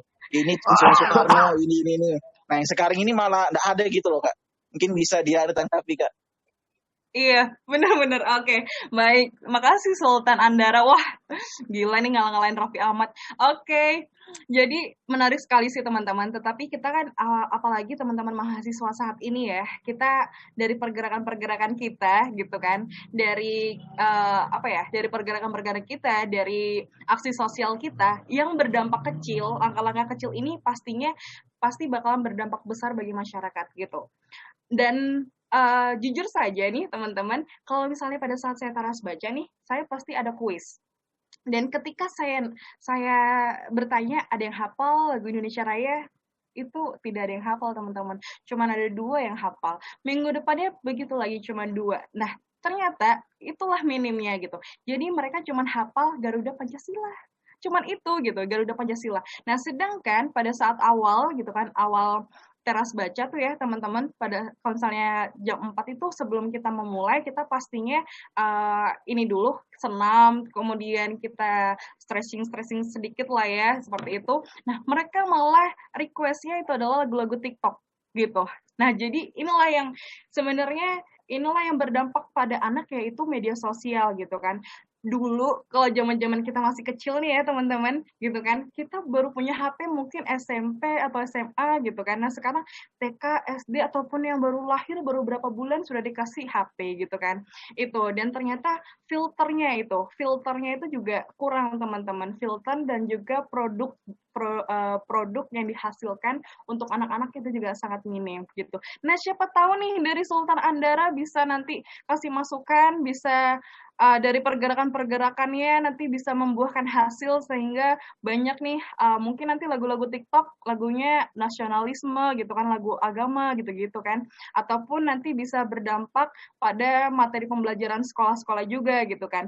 Nah saya tidak bisa mengharapkan banyak gitu teman-teman untuk kegiatan saya ini, khususnya di kepeloporan bidang pendidikan gitu kan, apalagi di teras baca gitu kan. Tetapi saya cuma berharap dari langkah-langkah kecil ini bisa berdampak besar teman-teman. Walaupun untuk anak-anak mungkin sampai sekarang mereka masih happy-happy aja gitu ya, belum paham nih sebenarnya teras baca ini tujuannya apa ya gitu kan, belum paham nih sebenarnya pengajaran pendidikan materinya nih di sebelah mana gitu kan. Nah pastinya nanti lambat laun mereka mengerti, oh ternyata kita harus menghafalkan lagu-lagu nasionalisme, kita harus mempelajari materi-materi ataupun kurikulum yang lain gitu, yang dimana konten-kontennya yang memang harus disesuaikan dengan usia mereka. Dan itu pun juga kita harus, nggak bisa saya sendiri ataupun teman-teman yang penggiat sosial gitu ya, penggiat sosial lainnya gitu, tetapi butuh sumbangsi semuanya gitu. Baik teman-teman mahasiswa KPMB Makassar gitu kan, mungkin bisa memberikan saran, ataupun teman-teman di antara teman-teman ada yang menjadi band gitu kan, terus menghasilkan lagu-lagu untuk anak-anak. Nah itu sih saran-sarannya. Jadi kita tidak bisa mengharapkan hal besar gitu kan, tetapi saya berupaya untuk melakukan langkah-langkah kecil yang berdampak besar gitu. Ada lagi Sultan Andara atau tidur nih kayaknya Baik. Sultan Andara? Iya Kak. Baik, terima kasih. Mungkin cukup Gitu. sekian Kalau kali kurang ya. puas mungkin kita bisa ngobrol-ngobrol dan Iya teman-teman Kak. kalau lagi di Balikpapan, ayo kita datang gitu ya, datang Iya nanti Kak. kita seru-seruan bareng Cuma- sama adik-adiknya. Iya Kak. Ya, Soalnya saya baik. mau lanjut diskusi, cuman kayaknya terbatas oleh waktu Kak. Terus banyak yang Oh lain iya, mau bertanya waktu kan. Mungkin ruang. kita bisa skip nanti Kak. Pembicaraan Oke, pembicaraan terima tentang kasih mengenai anak banyak. dampaknya Kak. Iya. Oke, Makasih baik. Kak. Terima kasih banyak. Terima kasih Kak Sultan Andara. Selanjutnya Pak Ketua, apakah ingin bertanya? Karena tadi terhalang Cek. Kedengaran Oke. suara? Ya, kedengaran. Sebelumnya mohon maaf karena tadi bertanya pertama cuma persoalan teknis, jadi baru bisa menyampaikan sekarang. Sebelumnya saya mengucapkan terima kasih kepada Kakak Safira Yudia yang sudah sharing sama teman-teman KPM BMSJ Makassar terkait dengan topik yang kita ajukan, yaitu tentang pemuda dan prestasi. Namun kalau yang tadi saya ikutin dari pembahasan dan juga tadi mendengar pertanyaan-pertanyaan dari teman-teman yang lain, lebih banyak pertanyaan yang mengarah kepada dunia pendidikan dan literasi. Nah, sebenarnya kalau saya pribadi, saya mau kasih tanggapan dulu, nanti pertanyaan juga. Berbicara dunia literasi tentunya sangat luas ya, pasti kalau mau dibahas dalam diskusi seperti ini kita harus mengangkat tema tersendiri. Mungkin nanti next time bisa lah kita adakan lagi kajian-kajian tentang literasi. Cuma saya mau meluruskan kepada tema yang kita angkat, yaitu tentang pemuda dan prestasi. Menyikapi tema ini, saya ingin kasih tanggapan bahwasannya apa yang disampaikan tadi pemateri itu sudah cukup baik, karena berbagi tips bagaimana kakak selaku pemuda berprestasi yang mengharumkan nama Kota Balikpapan, berbagi bagaimana tipsnya kita meraih prestasi di tengah kondisi yang seperti ini. Kalau saya boleh kasih tanggapan Kak, ini seharusnya di kondisi sekarang ini seharusnya kita sebagai pemuda, khususnya mahasiswa, yang mana dituntut untuk berpemikiran yang luas di tengah kondisi sekarang, itu kita melihat kondisi sekarang ini kan kita terbatas dari segi pembelajaran secara langsung maksudnya, tetapi kita justru melihat sisi lainnya, yaitu kita bisa mempunyai peluang lebih banyak. Kenapa saya katakan peluangnya lebih banyak?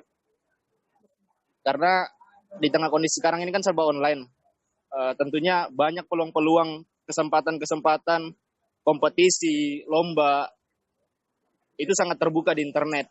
Tinggal kita bagaimana lagi pemuda untuk menuju ke situ. Dan tadi kakak sudah sebutkan bahwasannya kita bisa mentaktisi kondisi seperti itu. Saya sangat apresiasi kepada kakak yang sudah mengharumkan nama kita dari prestasi-prestasinya. Namun tadi saya sempat dengar dalam materinya bahwasannya tidak semua di dalam perjalanan kita dalam meraih prestasi itu selalu mulus. Dan tadi kakak juga sebutkan bahwasannya pernah merasakan yang namanya keberhasilan yang tertunda. Betul. Atau target yang belum tercapai. Nah, ini yang menjadi pertanyaan saya, Kak. Ketika kita mendapat kondisi seperti itu, artinya kita sudah memasang target, memasang apa yang mau kita capai di tahun ini, dan kita juga mendapati kondisi seperti itu. Bentuk evaluasinya itu seperti apa yang kakak lakukan? Apakah hanya sekedar melihat apa yang berhasil, apa yang tidak, ataukah ada hal-hal lain yang perlu kita evaluasi untuk kita jadikan patokan lagi di dalam target ke depannya? Nah, mungkin seperti itu dulu, Kak. Karena tadi cuma disebutkan keberhasilannya belum tercapai. Nah, yang saya mau tahu ini bagaimana cara mengevaluasinya. Mungkin itu dulu. Terima kasih. Iya, baik. Udah, ada lagi? Menarik sekali nih pertanyaannya nih. Oke, udah cukup ya. Oke, baik. Terima kasih Muhammad Fauzan. Nah, jadi nih Fauzan kita membahas tentang bentuk evaluasi. Tadi juga sempat saya sampaikan gitu kan. Pastinya semua dalam hidup tidak berjalan dengan mulus ya teman-teman, termasuk juga saya gitu kan. Banyak sekali target-target dalam hidup. Bahkan tadi sudah saya sampaikan target di tahun 2020 tidak ada satupun yang tercapai gitu. Bahkan yang bukan menjadi target justru itu diberikan rezeki gitu teman-teman. Nah, bentuk evaluasinya nih teman-teman, yang tadi saya sampaikan yang pertama nih untuk evaluasi diri gitu. Pastikan teman-teman bikin, kalau misalnya saya sih di HP ya, di note HP gitu. Jadi saya bikin tiap bulan itu adalah target-target dalam hidup kita. Dari hal-hal sederhana nih, misalnya kita harus, misalnya bulan ini khatam Al-Quran, misalnya seperti itu. Atau mungkin teman-teman bulan ini saya harus bisa belajar gitar atau seperti apapun, dari hal-hal kecil maupun hal-hal besar, ataupun yang berdampak bagi masyarakat banyak. Kemudian pastinya banyak yang tidak tercapai, itu pasti teman-teman. Dan kita tidak boleh berekspektasi tinggi gitu. Nah, pada saat saya kuliah gitu, saya bersama organisasi gitu kan, banyak sekali saya bersama teman-teman pasti memiliki ekspektasi yang tinggi dari proyek sosial, dari proker, program kerja, berekspektasi tinggi dan selalu mengira bahwa hal ini adalah sukses gitu. Ternyata enggak, nihil gitu. Nah, begitu juga dari dalam diri kita sendiri, teman-teman. Cara kita mengevaluasi diri, pastikan apa target kita, apa yang tidak tercapai, kemudian ketika kita mengevaluasi diri nih gitu, teman-teman, kita pasti merenung nih, oh, apa ya yang keberhasilan kita yang tercapai, apa ya kemunduran yang kita dapatkan ataupun kita rasakan gitu. Terus kemudian PR apa ya buat bulan depan gitu. Nah, setelah kita mengevaluasi diri kita sendiri nih teman-teman, kita nggak bisa mengevaluasi sesungguhnya hanya pada diri kita sendiri, dan kita sendirilah yang menilai, tidak bisa. Tetapi kita harus meminta penilaian dengan teman-teman sekitar. Dan setiap akhir bulan nih, tanggal 30 atau tanggal 31, itu pasti saya menelpon teman-teman saya, gitu kan, itu pasti. Dan sekaligus silaturahmi, walaupun itu teman-teman jauh yang tidak dekat, itu tetap saya hubungin gitu. Nah, ternyata nih teman-teman, yang bentuk evaluasinya, kalau dari saya pribadi nih teman-teman gitu, ternyata pada saat saya kuliah, saya baru lulus tuh 2019 teman-teman, tahun gitu kan, jadi masih baru-baru saja gitu. Nah, ternyata pada saat saya kuliah, saya terlalu fokus kepada beberapa organisasi yang saya ikutin, kemudian pada lomba-lomba yang saya ikutin gitu teman-teman. Kemudian juga saya menyambil dengan saya menjadi penyiar radio di Radio Borneo Anindita Samarinda, kemudian MC juga iya gitu kan, dan juga ada pekerjaan sampingan, ada usaha sampingan yaitu salad buah dan salad sayur ya. Nah, otomatis kita nggak bisa benar-benar multitasking teman-teman sesungguhnya gitu, pasti menyita banyak waktu.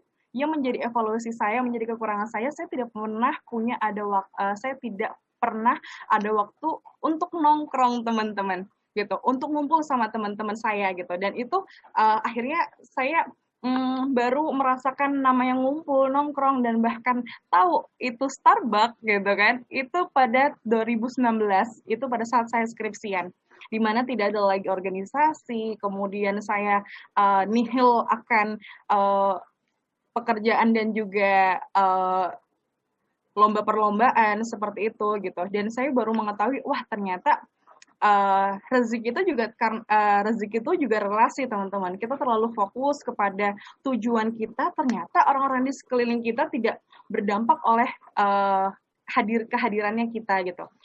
Ternyata pada saat saya berbicara seperti itu ke teman-teman saya gitu kan, saya mengevaluasi diri saya gitu. Nah, ternyata teman-teman saya justru kebalikannya gitu. Teman-teman saya malah merasakan, wah gitu kan, wah justru kita yang seringan ngumpul gitu kan, ngumpul tanpa ada yang kita obrolin gitu kan. Kalau misalnya kita ngobrolin ya, kalau kita ngumpul banyak yang diobrolin gitu kan, yang seru-seru ataupun tentang hal-hal yang menarik gitu kan teman-teman, nah itu kan pasti lebih asik ya teman-teman. Tapi kalau misalnya kita ngumpul cuma main gadget dan juga asik-asikan demi konten gitu kan, nah ternyata teman-teman saya merasakan hal tersebut gitu. Ternyata tidak ada produktivitas, tidak ada yang dihasilkan, bahkan mereka berkuliah rasanya seperti ya udah kupu-kupu aja, kuliah pulang ya rasanya cuman menerima nilai doang, tidak mendapatkan pengalaman ataupun pengetahuan yang lainnya seperti itu. Itu sih, jadi bentuk evaluasi diri gitu ya. Kemudian bentuk evaluasi tentang teras baca. Itu tadi yang saya katakan seperti pendidikan anti korupsi. Yang saya lakukan kampanye kantin kejujuran gitu kan di beberapa sekolah yang ada di Kota Balikpapan. Salah satunya SMP Negeri 6 dan SMA Negeri 2. Itu juga hanya beberapa tahun saja teman-teman, kemudian tidak ada lagi gitu kan. Itu amat sangat sulit untuk mengevaluasinya karena kita sudah memberikan training terlebih dahulu tepatnya kepada guru-guru BK, kemudian kita juga sudah mensosialisasikannya terutama ke teman-teman OSIS gitu kan ya. Tetapi juga eksistensi dari kantin kejujuran masih minim sekali, otomatis kita perlu evaluasi lagi untuk beberapa bulan ataupun beberapa tahun lagi gitu kan, untuk bagaimana caranya mengeksistensikan kantin kejujuran dan program-program lain yang terkait tentang pendidikan anti korupsi. Kurang lebih seperti itu. Ada lagi tadi dari Fauzan? Atau udah cukup? Bagaimana Pak Ketua? Sudah cukup atau? Oke, next. Kasih kesempatan yang lain. Oke, terima Sebenarnya kasih. banyak. Mohon maaf kalau misalnya kurang puas karena saya bukan pemuas. Nanti kita mungkin bisa ngobrol-ngobrol lagi ya. Kita bisa diskusi-diskusi bareng. Baik, Kak. Ada lagi teman-teman? Mohon maaf Kak, sebelumnya karena sudah menunjukkan pukul 10, apakah ini masih bisa ada yang ingin bertanya atau bagaimana Kak? Atau mungkin kita sudahi ya, karena bakal ada kuis juga sih teman-teman. Bagaimana dari moderator? Saya ikut moderator aja. Ya baik Kak, karena sudah memang pukul 10 juga, kita lanjut ke kuis yang Kakak berikan saja. Mohon maaf kepada teman-teman yang mungkin ingin bertanya. Bodong, Kak Rozi nggak bisa dijawab pertanyaannya. Kayak apa nih moderator? Mohon maaf. Bagaimana? Mau dilanjutkan sesi tanya jawab atau lanjut? Atau mungkin Kak satu penanya lagi nih Kak. Oke, boleh silakan. Biar pas ya 3. Iya Kak. Ini ada dari Kak Rozi Fahro. Oke. Tadi bertanya di chat. Ini bertanya, mau nanya Kak, kalau untuk join ke Buka Buku gimana ya Kak? Dan juga mau bertanya lagi Kak, apa masalah terberat saat Kakak berada dalam Buka Buku atau kendalanya Kak? Oh, ini menarik. Bisa langsung Kakak jawab. Ya, pertanyaan-pertanyaannya. Ini juga salah satunya banyak sekali teman-teman kendalanya, apalagi saya melanjutkan di Kota Balikpapan untuk mendirikan teras baca itu kan pada saat masa pandemi ya, walaupun Januari itu pandemi belum sampai di negara kita gitu ya, tetapi juga hawa-hawanya udah saling takut menakuti gitu kan, itu teman-teman. Nah jadi kendala terbesarnya itu sebenarnya bukan lebih ke ini ya, peminat untuk mereka yang hadir, anak-anak yang datang gitu ya. Dan juga bukan anak-anak aja yang datang teman-teman, tapi ibu-ibu juga pada datang, bapak-bapak pada datang gitu ya. Nah, itu bukan terletak pada anak-anaknya ataupun bukan antusiasnya, tetapi lebih kepada karena saya masih menghandle sendiri gitu ya, teman-teman, dan beberapa kali teman-teman saya juga ikut gabung gitu ya, ikut gabung gitu kan, tetapi ya silih berganti saja teman-teman, tidak terus menerus gitu, hanya 1 minggu gitu kan, hanya sekali 2 kali saja gitu, entah itu tulus atau seperti apa ya gitu, tetapi itu juga sumbangsi dari teman-teman gitu ya, sumbangsi dari teman-teman saya, teman-teman yang telah berkontribusi untuk ikut berperan aktif membantu memberikan materi-materi ke mereka gitu kan, bermain bersama teman-teman gitu kan, yang menjadi kendala sih itu gitu kan.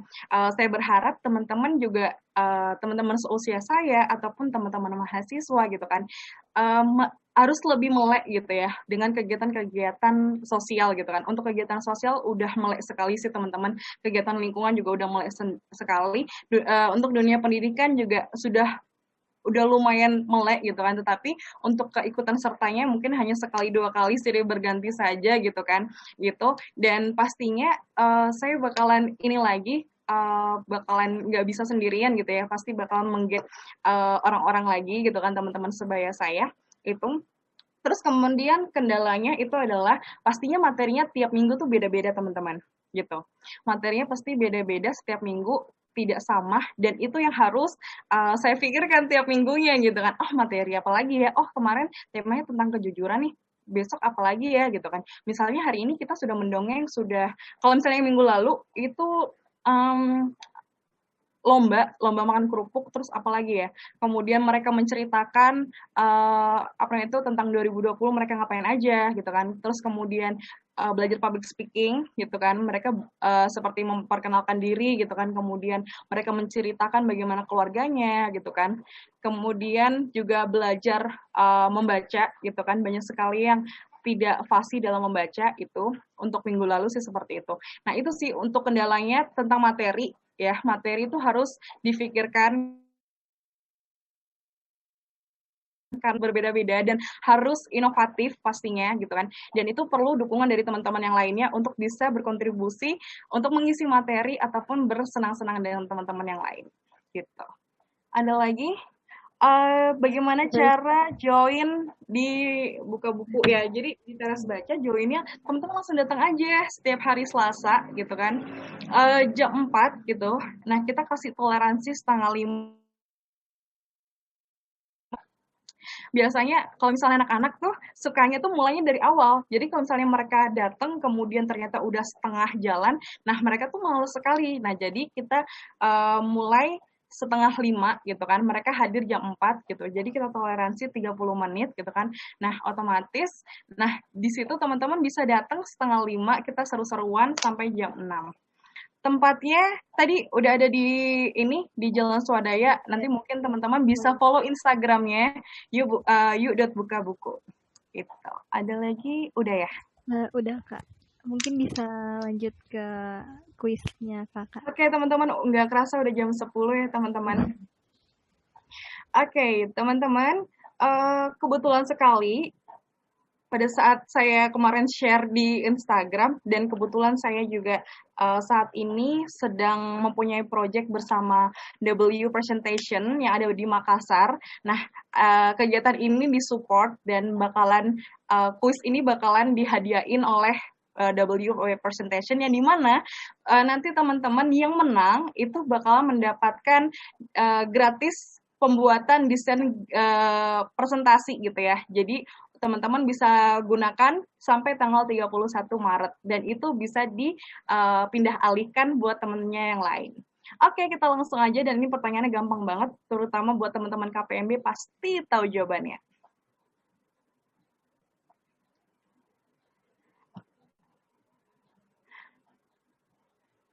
Udah muncul belum ya? Belum ya? Belum Kak. Aduh, gimana cara munculkannya?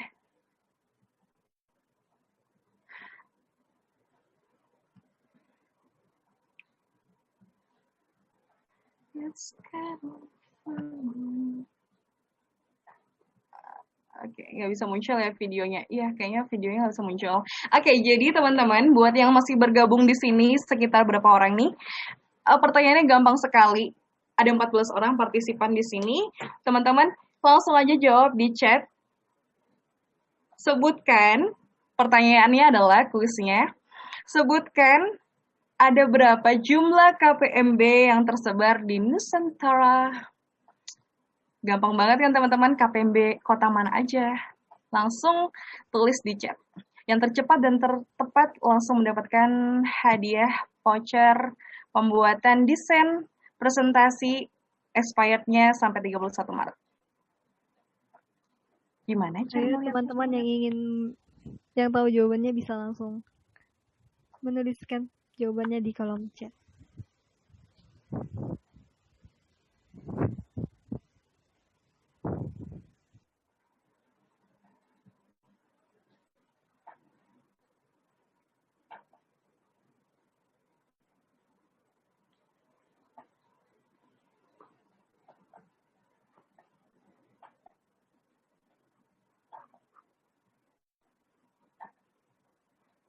Ayo nih teman-teman. Sepertinya sudah dijelaskan waktu itu. Oh, ini dijawab oleh official KPMB MIC Makassar. Ada lagi yang mau menjawab? Waduh, ada 7. Ada lagi? Ada 5, apa aja? Mungkin bisa disebutkan, Kak Asyar. Oke, buat teman-teman yang di Makassar mungkin banyak yang belum tahu sambil kita menunggu jawaban-jawaban yang lain. Wah, ini Sultan Andara satu aja. Kalau aku, Kak. Aduh, kalau aku. Nah, buat teman-teman yang belum tahu, jadi W Presentation ini adalah jasa pembuatan desain presentasi yang dimana teman-teman jadi semuanya sekarang lagi serba instan. Jadi teman-teman langsung bisa order dan kemudian langsung terima hasilnya, hanya memberikan materi-materinya, kemudian desain presentasi kalian bisa menjadi menarik. Seperti itu. Jangan lupa di follow Instagramnya apa ya, wpresentation.id gitu. Baik, Kak. Mungkin ada lagi teman-teman yang ingin menjawab. Langsung aja nih. Udah banyak sekali nih. Wah, menarik sekali ya teman-teman.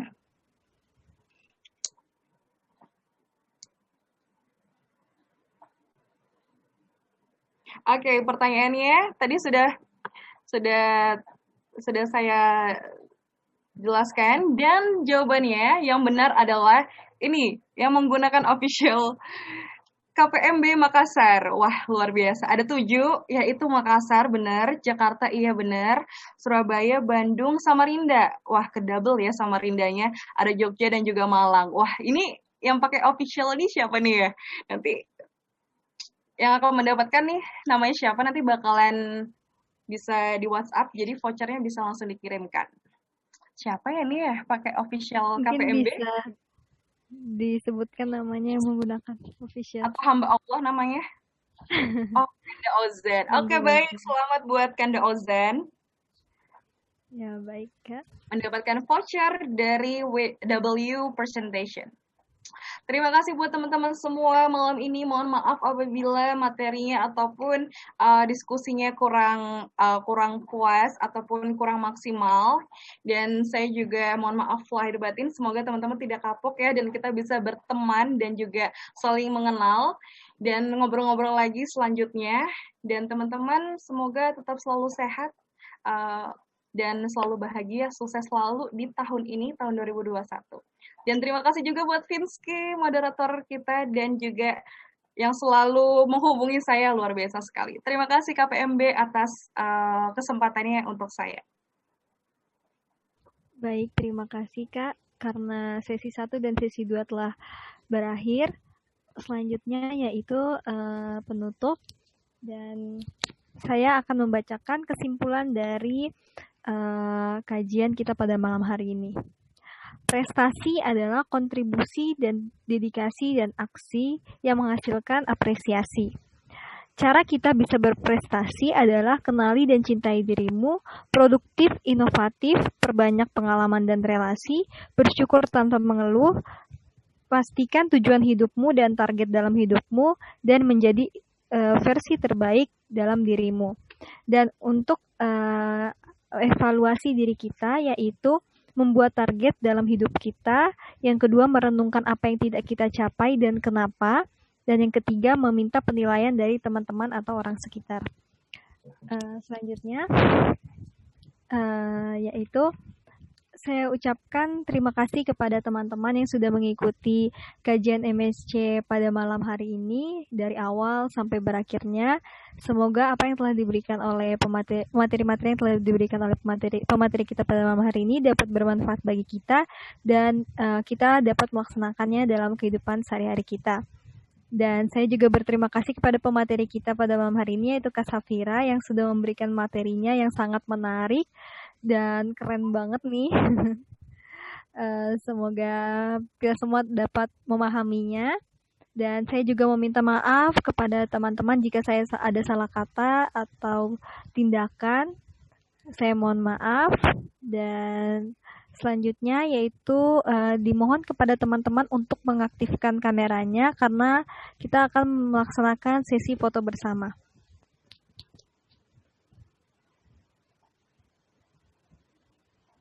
Kak Nauce, Kak Risti, Katalia,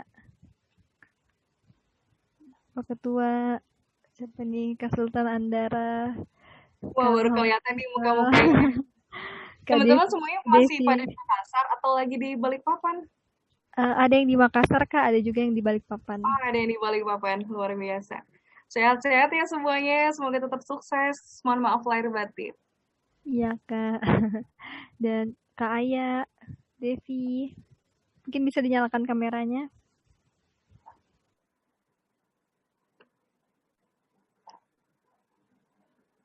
Baik, saya screenshot ya. 1, 2, 3.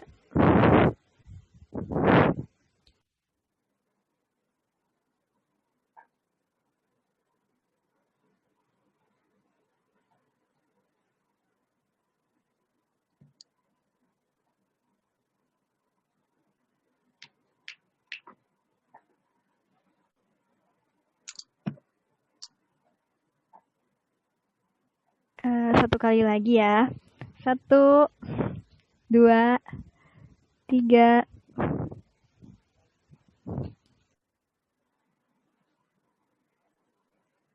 Baik, sesi foto bersamanya telah selesai dan saya akan menutup kajian MSC pada malam hari ini.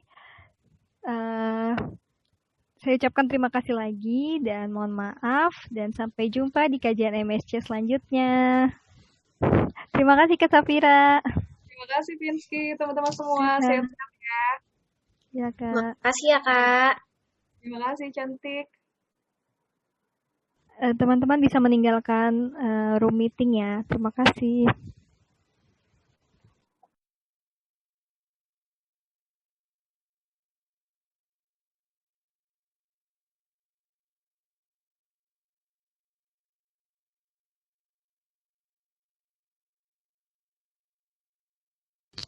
Ini saya end atau bagaimana, Kak?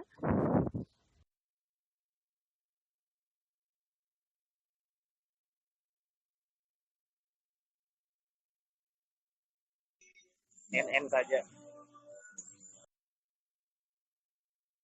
Baik, Kak.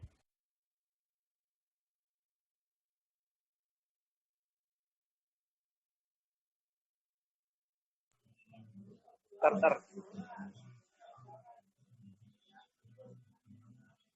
Yang di lobby lagi ngumpul kah?